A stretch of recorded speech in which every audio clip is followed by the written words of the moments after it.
Очень часто в Туркменистане приходилось мне слышать от представителей властей, ну и в том числе от людей, и от простых людей, как говорят, что Туркменистан не готов к демократии.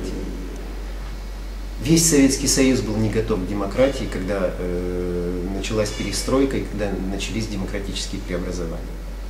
Но почему-то Прибалтика построила у себя нормальный демократический режим и вошла в Евросоюз, а среднеазиатские республики до сих пор не могут уйти и даже наоборот стремятся вернуться в какое-то средневековье. Людей нужно учить демократии. Нельзя ввести демократию указом. Она опять же должна вырасти эволюционно. Почему в Соединенных Штатах люди власти, вернее, не боятся того, что люди знают свои права и требуют свои права? В детском саду уже дети начинают узнавать первые основы своих прав. Они уже понимают, что каждый из них является личностью, у него есть права, которые не может отнять ни Верховный суд, ни президент, ни губернатор, никто. Демократия растет снизу, от того, что люди знают свои права и от того, что они готовы эти права защищать. Никто никогда права не приносит на блюдечке. Но забота властей – учить людей демократии, учить управлению государством, учить быть людьми ответственными за свою страну. Гражданское общество – это общество людей, которые отвечают за свою страну, за то, что они делают в этой стране.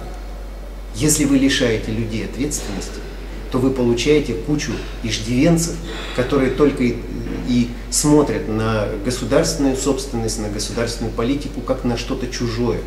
И они пытаются, с одной стороны, это украсть, а с другой стороны, решения вышестоящих организаций, решения властей, они игнорируют или пытаются обходить. Это постоянная партизанская война. Народ воюет против властей, власти пытаются проводить карательные операции против народа. Эта война бесконечная, и в ней не бывает победителей.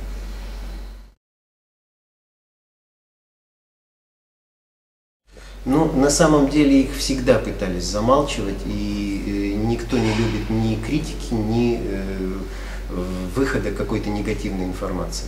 При Ниязове, при Туркменбаши замалчивали даже случаи землетрясений, потому что это уже дошло до паранойи. Считалось, что если в стране объявлено там благополучие, то там даже землетрясения, стихийные бедствия не могут происходить.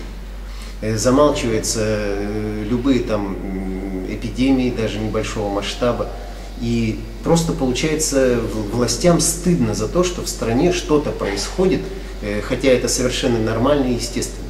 Так скоро в стране начнут замалчивать наступление зимы или там похолодание или еще какие-то события, которые вот как бы не должны происходить, которые не украшают, выглядят какими-то вот некомфортными. Это глупость, это опять же детский сад, это просто признак политической незрелости. Нужно не бояться информации, информацию нужно использовать, с информацией надо работать. Кто лучше работает с информацией в наш век, тот и побеждает. И эта работа с информацией, это не повторение всяких заклинаний о том, как у нас хорошо. Есть старая, кстати, восточная поговорка: сколько ни говори, халва во рту слаще не станет. Нужно делать халву, продавать халву, а иногда дарить халву, тогда будет сладко. Но не произносить эти бесконечные заклинания. Не нужно бояться вот этого вот идеологической пустоты. Настоящей идеологией для Туркменистана могла бы стать идеология построения экологически чистой страны, экологически благополучной страны.